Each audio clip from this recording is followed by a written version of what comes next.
No domingo passado nós trouxemos esse texto para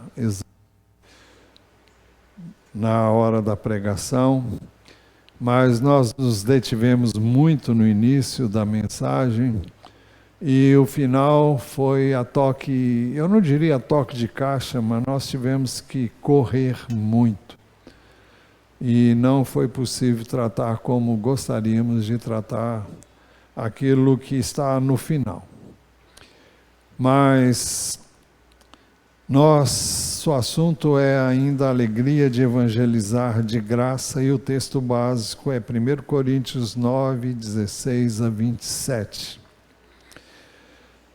Nós temos orado já há muito tempo por um avivamento.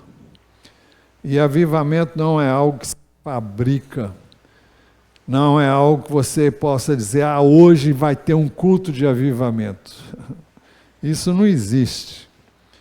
Avivamento é algo que Deus traz e faz e só Ele pode fazer. Ninguém pode avivar senão o Espírito de Deus. E ninguém pode nos transformar sem que o Senhor o faça. Então, há muito que poderia ser dito sobre o avivamento, mas não é o nosso assunto. E todo avivamento traz quebrantamento, traz convicção de pecado, traz arrependimento. Todo avivamento traz renovação da mente. Isso deve ocorrer não só quando há avivamento, mas sempre que nos expusermos à palavra. Traz mudança de vida e traz salvação de vidas. As pessoas confessam os seus pecados, se arrependem e têm suas vidas mudadas. Nós temos orado também por sabedoria para cada célula executar o seu planejamento, porque pedimos que cada célula fizesse um planejamento para alcançar pessoas, porque esta é uma das principais, um dos principais propósitos das células. Não é só, é comunhão, basicamente comunhão, estar uns com os outros, é estudar a palavra e é alcançar vidas. Agora, as pessoas não vão cair do céu como chuva, você tem que ir atrás delas, tem que buscá-las, convidá-las para vir para os encontros de células. É mais fácil alguém ir na sua casa, por isso os encontros de células devem ser realizados nas casas. E vir à igreja é algo bem mais difícil de ser feito, mas ainda assim você deve se empenhar em convidar pessoas para vir. E alguém pode dizer, o pastor prega para os crentes. Sim, prego, mas toda mensagem para o crente serve também para o incrédulo. E Deus pode usar qualquer mensagem da sua palavra para tocar nos corações. Agora, não há salvação de vida se não houver empenho em trazer pessoas, né? Isso deve acontecer nas células e também aqui. Temos orado também pedindo que Deus nos encha de amor pelos perdidos, nos revista de graça, poder, unção e ousadia. E nos dê também a oportunidade de testemunhar Jesus onde estivermos. Você tem acesso a pessoas que eu jamais terei. Você que trabalha e lida com muitas pessoas, você tem uma gama de pessoas que podem ser alcançadas através da mensagem do Evangelho. Primeiro, através da sua vida, através do seu testemunho, através do seu testemunho com vida e com palavras, né? Então,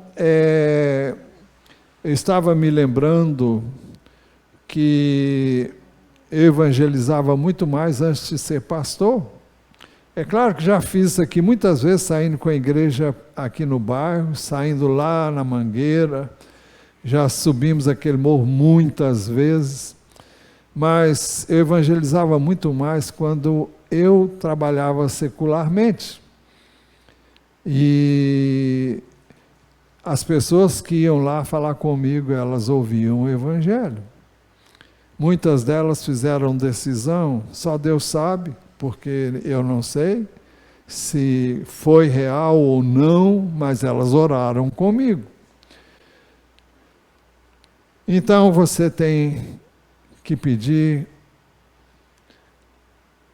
coragem para Deus, e é por isso que nós estamos orando. Então o texto fala da alegria de evangelizar de graça. Paulo disse: se anuncio o evangelho, não tenho de que me gloriar. Literalmente, se evangelizo, é isso que ele está dizendo aqui, se eu evangelizo. E o que é evangelizar? É levar as boas novas para alguém. Quais são as boas novas? É aquilo que Cristo fez por mim e fez por você.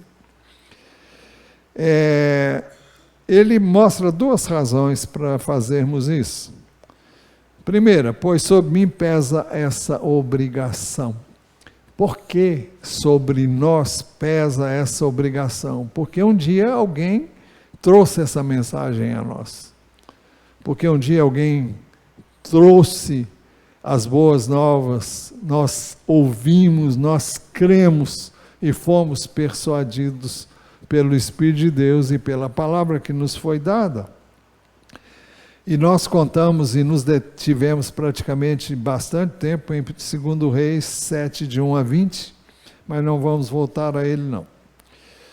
Mas ele disse: anuncio o evangelho, não tenho de que me gloriar, por duas razões. A primeira, porque sobre ele pesa essa obrigação. Se fomos alcançados por esta bênção, será que seria justo ficar com ela somente para nós? 1 Timóteo 1, 12, 17, Paulo retrata um pouco daquilo que ele foi, daquilo que ele é e da gratidão que ele tem a Deus, pelo que Deus fez na vida dele. Ele diz assim: dou graças a Cristo Jesus, nosso Senhor, que me fortaleceu e me considerou fiel, designando-me para o ministério. A mim, que no passado era blasfemo, perseguidor, insolente, mas alcancei misericórdia, pois fiz isso na ignorância e na incredulidade. Todos nós um dia fomos ignorantes, fomos incrédulos e duvidamos de N coisas que hoje nós cremos, nas quais cremos hoje. Transbordou, porém, a graça de nosso Senhor com fé e o amor que há em Cristo Jesus.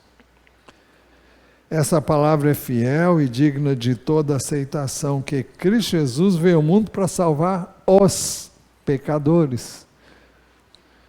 Não são os bonzinhos, não são os perfeitos, mas são os pecadores, dos quais eu sou o principal. Ele dizia que ele era o principal porque ele havia perseguido a igreja, havia consentido com a morte de N pessoas, inclusive aquela que é tão explícita no livro de Atos dos Apóstolos, no capítulo 7, a morte de Estevão por apedrejamento. Mas ele diz: mas por essa mesma razão me foi concedida misericórdia, para que em mim, que sou o principal pecador, Cristo Jesus pudesse mostrar sua completa longanimidade. Ou seja, se ele me salvou, ele salva qualquer pessoa. Ele pode salvar qualquer pessoa. Se ele me alcançou na minha miséria, na minha loucura, na minha incredulidade, ele pode alcançar outras pessoas. E ele disse: se eu servisse de modelo a todos que hão de crer nele para a vida eterna. Então, olha, se fez comigo, pode fazer com você. Assim, ao Rei eterno, imortal, invisível, único, Deus único, honra e glória para todos sempre. Amém. Eu disse por duas razões. A segunda, ele diz, porque ai de mim se não pregar o Evangelho, ai de mim se não anunciar as boas novas. O profeta Ezequiel, no capítulo 33, diz assim, a partir do verso 1, a palavra do Senhor veio a mim dizendo, filho do homem, fale com os filhos de seu povo e diga-lhes, quando eu fizer vir um exército inimigo sobre uma terra, se o povo dessa terra escolher um homem do meio deles e o constituir por seu atalaia, quantos aqui sabem o que é atalaia? Atalaia é um vigia, é aquele que ficava na torre, em cima do muro, vigiando para ver se alguém se aproximava com más intenções da cidade. Então, se o inimigo viesse, tinha um vigia lá em cima, tinha uma sentinela, tinha uma atalaia. E o atalaia ia avisar, porque era essa a sua opção, olha, vem chegando aí, um exército. Então, o povo se prepararia, faria alguma coisa para se defender, mas se o exército viesse e pegasse todo mundo sem ser avisado, o desastre seria muito grande. E se ao ver que o inimigo se aproxima, esse atalaia tocar a trombeta e avisar o povo, então aquele que ouvir o som da trombeta e não se der por avisado, aquele que ignorar o aviso que foi dado, se o inimigo vier e o abater, esse será responsável pela sua própria morte. Ou seja, essa pessoa morreu porque ignorou o aviso que lhe foi dado.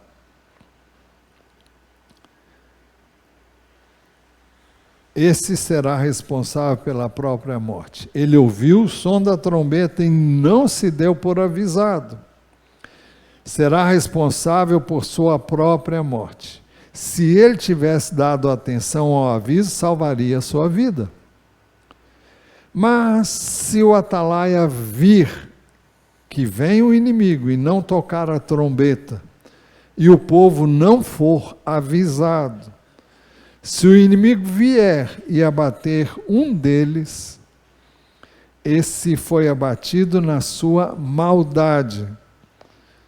Mas quem será responsável pela morte dele é o atalaia. Por quê? Porque o atalaia não avisou. Se alguém perece, se alguém morre, espiritualmente falando, e vai para o inferno, e eu tive acesso a essa pessoa, eu estive com essa pessoa e eu me calei, ela vai para o inferno, porque ela merece o inferno. Mas eu sou responsável por isso, porque eu não avisei para ele.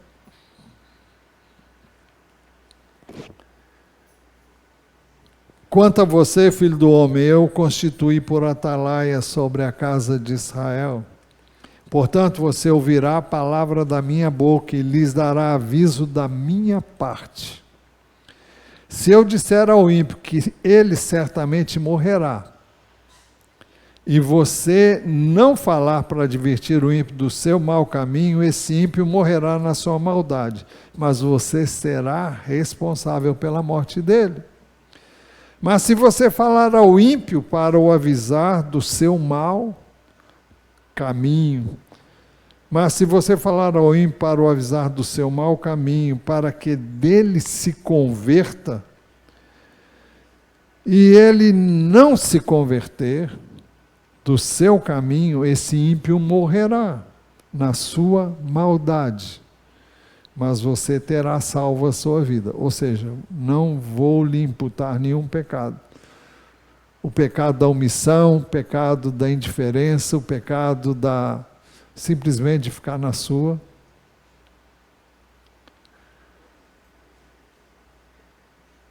Então eu não posso me calar quando muitos estão a caminho do inferno.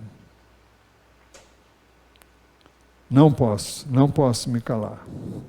Por isso ele disse, ai de mim, se não pregar o Evangelho. Eu posso evangelizar de duas maneiras. Primeira, voluntariamente, se faço isso de livre vontade. Neste caso, se faço isso de livre vontade, eu tenho recompensa. No domingo passado nós falamos, qual é a recompensa? Se você quer saber, eu não sei, porque ela é sempre dita na Bíblia numa linguagem que não dá para expressar e nem entender, porque nós não temos a dimensão exata daquilo que Deus vai fazer no contexto eterno. Mas Jesus afirmou em João 4, 36 a 38, quem colhe recebe, quem colhe é quem vai ao encontro de pessoas que estão prontas para receber a palavra e leva a mensagem. Quem colhe recebe desde já a recompensa e ajunta o seu fruto para a vida eterna, para que se alegrem ao mesmo tempo o que semeia e o que colhe. Alguém já semeou, você vai lá e colhe. Tanto ele quanto você vão se alegrar. Pois no caso é verdadeiro o ditado, um é o que semeia, outro é o que colhe. Eu os enviei a colher o que vocês não semearam, e outros trabalharam, e vocês aproveitaram o trabalho deles. Mas eu posso evangelizar de duas maneiras. Segundo, por obrigação. Se o faço por obrigação é porque uma responsabilidade me foi confiada. Neste caso, estou cumprindo uma missão. Eu tenho um Senhor do céu e o que Ele disse que eu tenho que fazer, eu vou e faço. Alguém diz, Ele não me falou nada, mas se você ler a palavra, você vai descobrir que Ele mandou que nós fôssemos e testemunhasse de Jesus. Jesus estava depois de falar com a mulher samaritana, ela foi e chamou todos os que ela pôde alcançar com a sua voz e com as suas palavras, e uma multidão veio falar com Jesus. Mas antes disso, Jesus disse aos seus discípulos, vocês não dizem que ainda faltam 4 meses até a colheita? Eu, porém, lhes digo, levantem os olhos e vejam os campos, pois estão maduros para a colheita. Ou seja, existe muita gente pronta para ouvir a palavra e receber essa palavra e ser persuadido pela palavra de Deus e pelo Espírito de Deus. Então, é uma mensagem de Jesus para mim, para você, para todos nós. Pode ser que muitos não recebam, mas muitos estão prontos para receber, estão só esperando que alguém vá e fale com eles. Se eu faço isso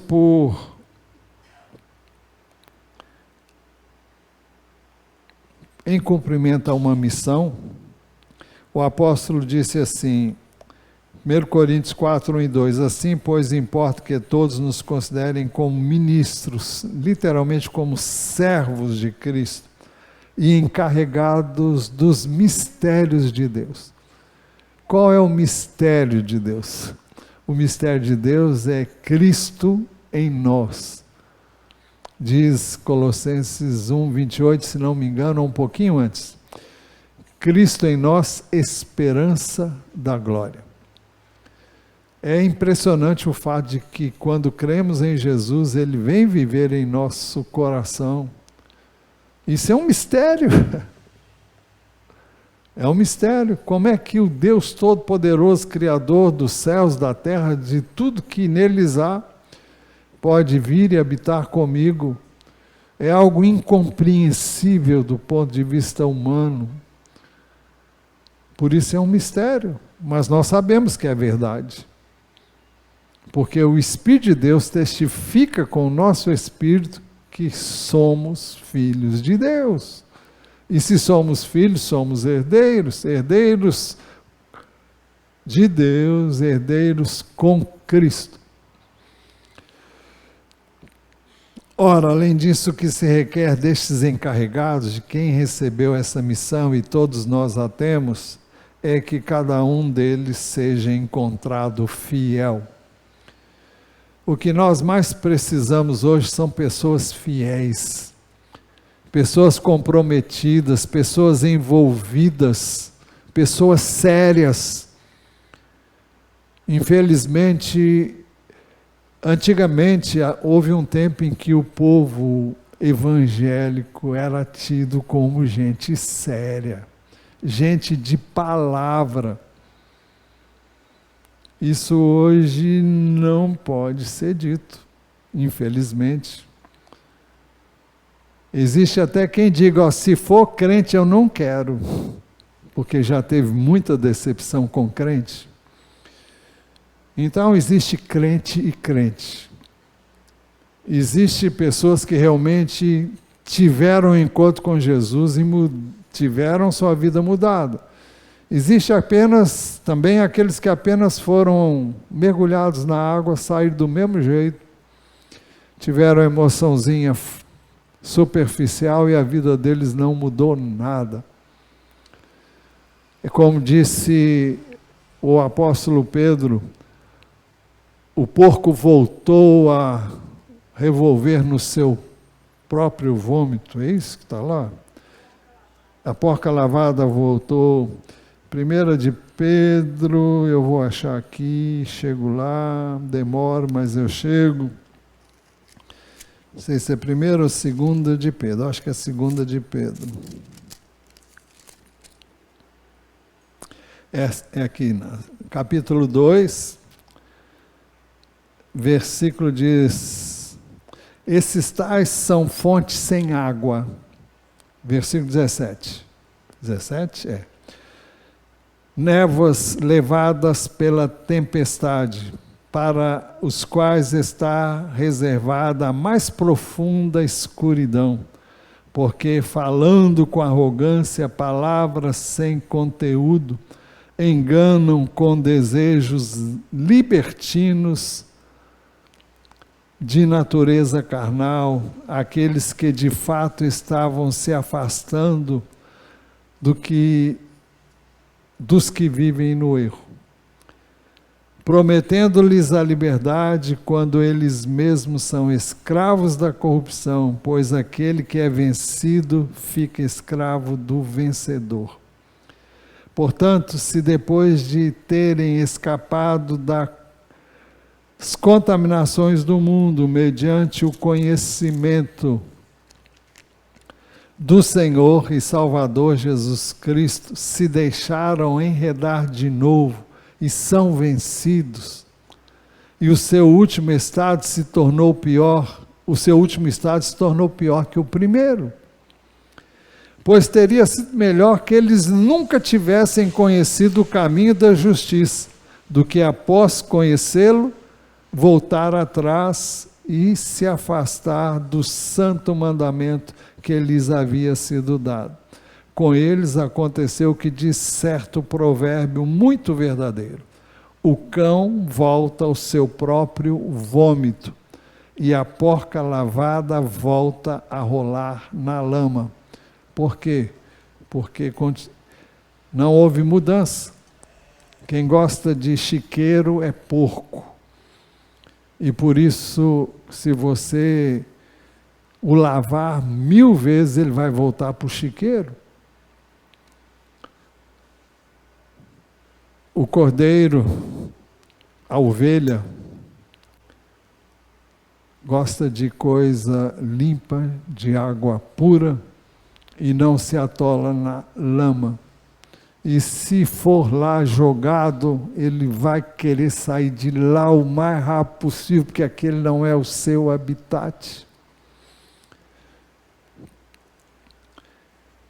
Bem, nesse caso, qual é a minha recompensa?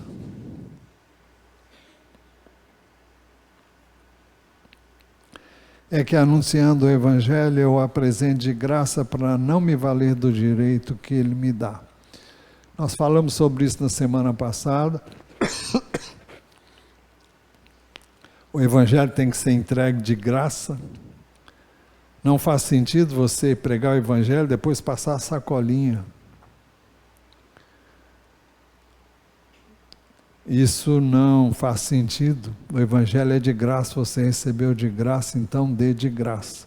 Ah, mas como é que quem vai fala? No caso do missionário, ele precisa do sustento da igreja. A igreja sustenta, a igreja envia, mas ele tem que pregar o Evangelho de graça. 1 Coríntios 9,14, assim também o Senhor ordenou aos que pregam o Evangelho que vivam do Evangelho. Mas o apóstolo Paulo entendia o que eu também entendo, que quando você anuncia o Evangelho ao incrédulo, você está anunciando algo que não custou nada para você. Você recebeu de graça e de graça você deve dar. Jesus disse aos 70 que ele enviou, fiquem na mesma casa, comendo e bebendo, do que eles estiverem, porque o trabalhador é digno do seu salário. Não fiquem mudando de casa em casa. Então o Evangelho deve ser anunciado de graça, mas o trabalhador deve ser sustentado pelos que o enviam. Para alcançar a recompensa, a alegria de evangelizar de graça, primeiro eu preciso me tornar escravo de todos. Porque sendo livre de todos, fiz-me escravo de todos, a fim de ganhar o maior número possível. Jesus disse em Marcos 8, 34, 35, se alguém quer vir após mim, negue a si mesmo, tome a sua cruz e siga-me, pois quem quiser salvar a sua vida, a perderá, e quem perder a vida por minha causa e por causa do Evangelho, esse a salvará. Simplificando as coisas, para alcançarmos pessoas para Jesus, nós temos que abrir mão da nossa vida, para ir ao encontro de quem precisa ouvir a palavra. Você vai ter que deixar de fazer coisas que você gosta de fazer, de ir a lugares onde você quer ir, vai sair do seu conforto, da sua comodidade para fazer o que tem que ser feito. Ah, mas eu estou cansado. Eu não sei quem hoje não está cansado. Nós vivemos uma vida de correria e esse mundo nos desgasta sobremodo e nós nunca estamos descansados como pensamos que deveríamos estar. Mas Jesus disse, vinde a mim todos vocês que estão cansados e oprimidos, e eu os aliviarei. Tomem sobre vocês o meu jugo, que sou manso e humilde de coração, e encontrareis descanso para a alma de vocês. Eu confesso, cheguei aqui hoje cansado. Dormi pouco essa noite e não dormi como eu pensava devia dormir. E fui para a classe do discipulado. Só tinham 3 pessoas lá. Mas para mim foi um bálsamo. Eu me senti renovado. É aquilo, quando você dá, você recebe. É impossível, quando a vida sai de você, sem que você receba. Você sempre recebe, porque para você dar, a vida sai, e a vida está aí. em cada um de nós. Mas se você não transmite, você também não tem o gozo de ver a vida saindo de você. Jesus prometeu que aqueles que nele crescem, do seu espírito fluiriam rios de águas vivas. E se isso não está acontecendo, é porque você está bebendo toda a água e não está dando ela para ninguém.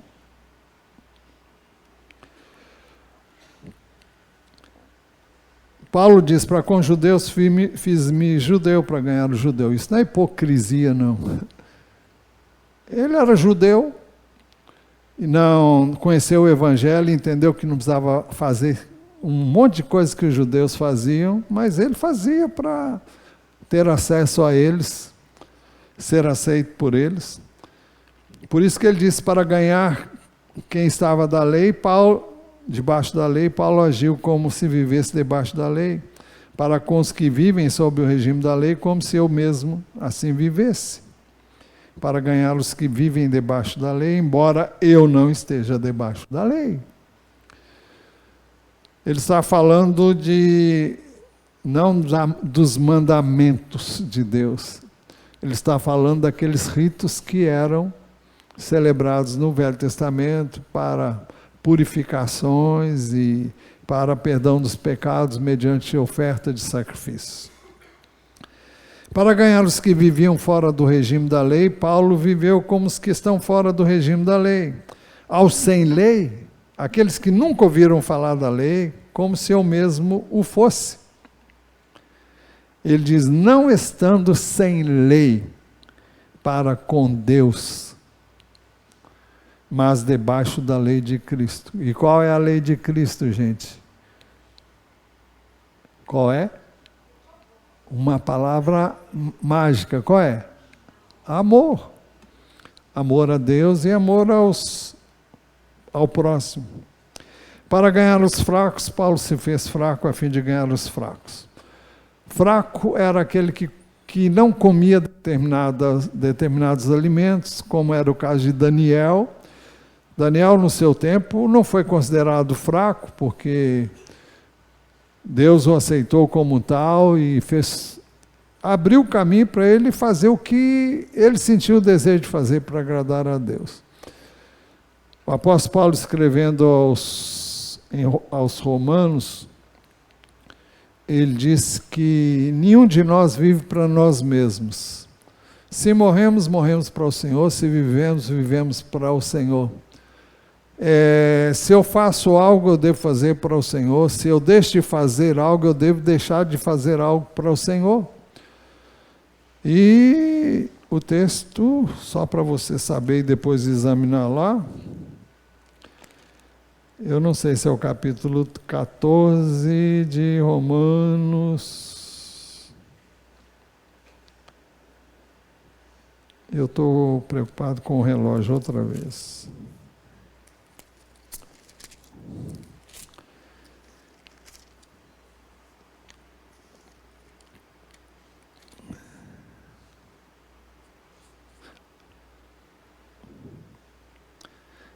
Ele diz assim no capítulo 14, alguns pensam que certos dias são mais importantes do que os demais, mas outros pensam que todos os dias são iguais. Cada um tem a opinião bem definida em sua própria mente. Quem pensa que certos dias são mais importantes, faz isso para o Senhor. Quem come de tudo faz isso para o Senhor, porque dá graças a Deus. E quem não come de tudo, é para o Senhor, que não come e dá graças a Deus, porque nenhum de nós vive para si mesmo, nem morre para si. Porque se vivemos é para o Senhor que vivemos, se morremos é para o Senhor que morremos, quer pois vivamos ou morramos, somos do Senhor. Foi precisamente para isso que Jesus morreu e tornou a viver, para ser Senhor tanto de mortos como de vivos. Bem, então ele se fazia de tudo para ganhar a todos. Com quem você precisa se identificar para alcançar essa pessoa? Não se identificar no pecado da pessoa, mas se identificar com a pessoa, buscando entender o que ela está vivendo, a dor que ela está sofrendo, se identificando com ela na sua necessidade naquele momento. E para isso a gente precisa pedir a direção do Espírito de Deus para nos ajudar a entender as pessoas que estão ao nosso redor. Para alcançar a recompensa, a alegria de evangelizar de graça, segundo, eu preciso renunciar à minha própria liberdade. Fiz-me de tudo com todos, a fim de, por todos os modos, salvar alguns. Então, preciso me identificar com as pessoas, fazendo amizade. Isso é uma das coisas mais difíceis para mim. Eu tenho uma dificuldade enorme de me aproximar das pessoas. Sou igual bicho do mato. Mas se alguém começar a conversar comigo, eu vou em frente. Mas se não fizer, é um problema. Eu não tenho facilidade de chegar e... Tem gente que é extrovertida, eu sou introvertido. Não sei porque sou assim, mas eu sou. Tem gente de todo jeito e eu sou um desses que não tenho muita facilidade de me aproximar das pessoas. Mas devo ser sensível às necessidades delas, devo me identificar com ela nas suas necessidades, nos seus problemas, aflições e sonhos. E para isso eu preciso ouvir as pessoas. Eu só posso entender as pessoas se elas abrirem a boca. E quando abrem, eu posso me identificar com elas. E eu tenho facilidade não de falar com as pessoas, mas tenho facilidade de ouvir as pessoas. E eu não me importo de ouvir as pessoas, mas eu falo pouco. Ou falo quase nada, mas ouço. E às vezes só ouvir já é o suficiente. Porque tem muita gente que quer falar e não tem quem ouça.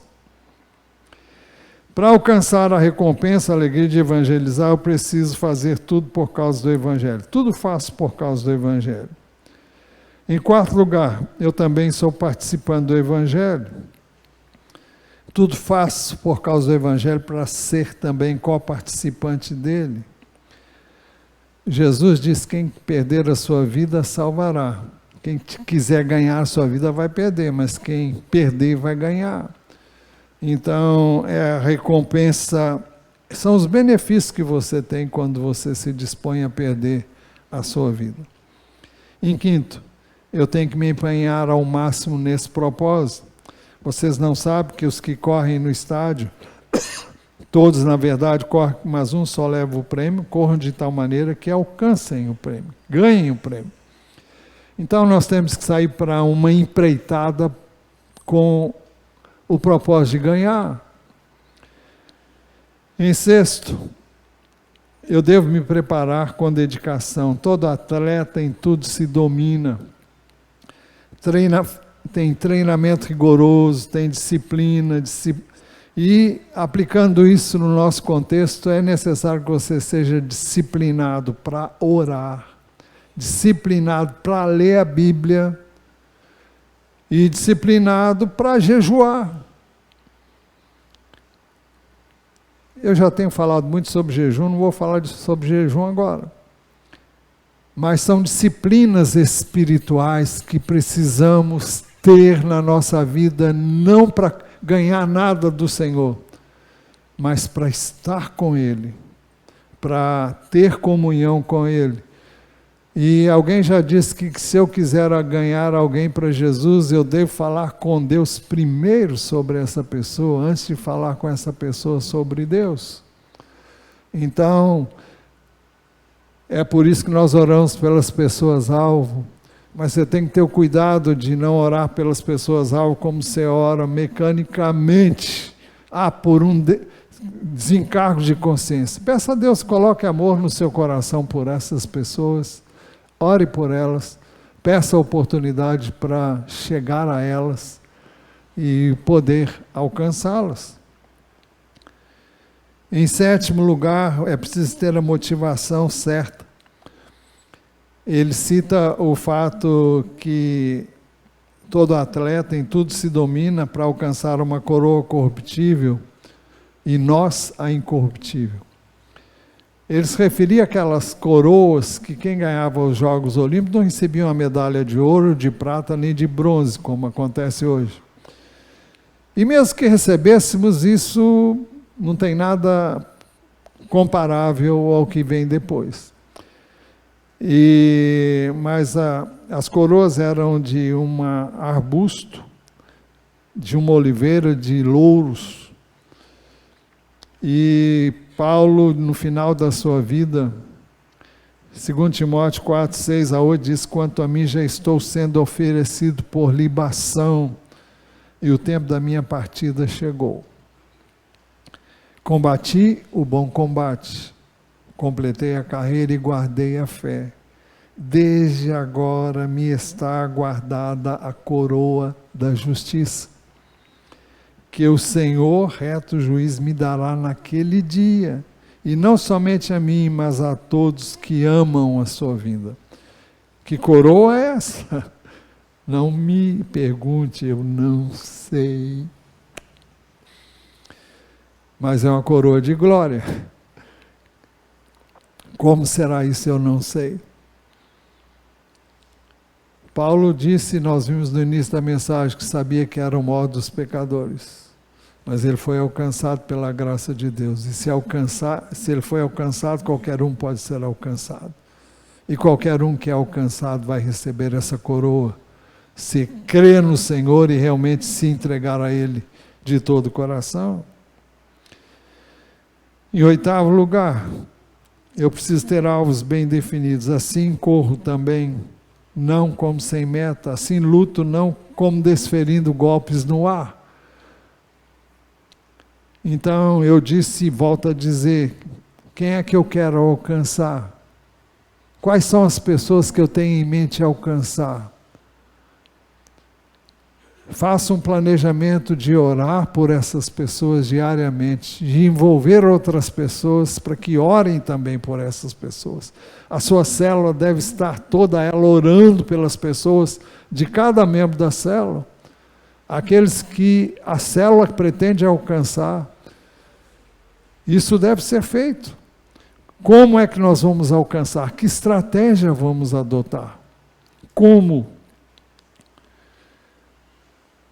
Então, estabelecido o alvo, preciso correr para alcançar este alvo. Lutar com as armas de Deus para atingi-lo certeiramente. Em nono lugar, preciso de disciplina pessoal ainda, mas esmurro o meu corpo e o reduzo à escravidão. E ele diz em 10º lugar, mas esmurro meu corpo e o reduzo à escravidão, para que, tendo pregado a outros, eu mesmo não venha a ser desqualificado.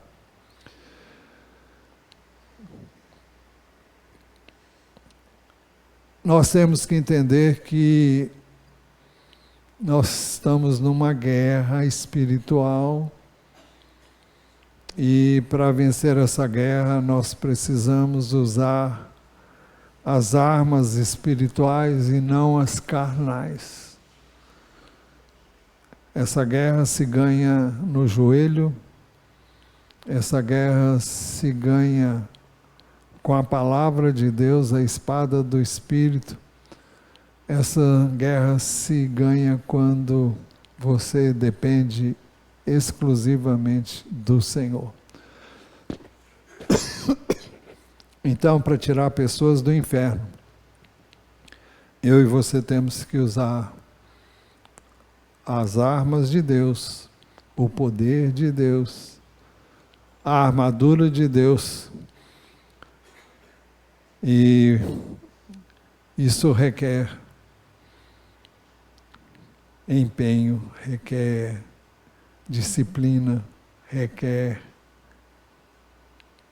buscar, correr atrás de quem queremos alcançar. Que o Senhor nos ajude a ter esse entendimento, essa compreensão, que nós não estejamos apenas brincando de igreja, de vir à igreja, de participar de determinadas reuniões para cumprir meros ritos religiosos. Existe algo a ser feito, existe algo a ser alcançado. São vidas que estão se perdendo e elas precisam ser alcançadas. Se não temos, vamos clamar a Deus, enche-nos de amor por estas vidas e vamos em busca delas.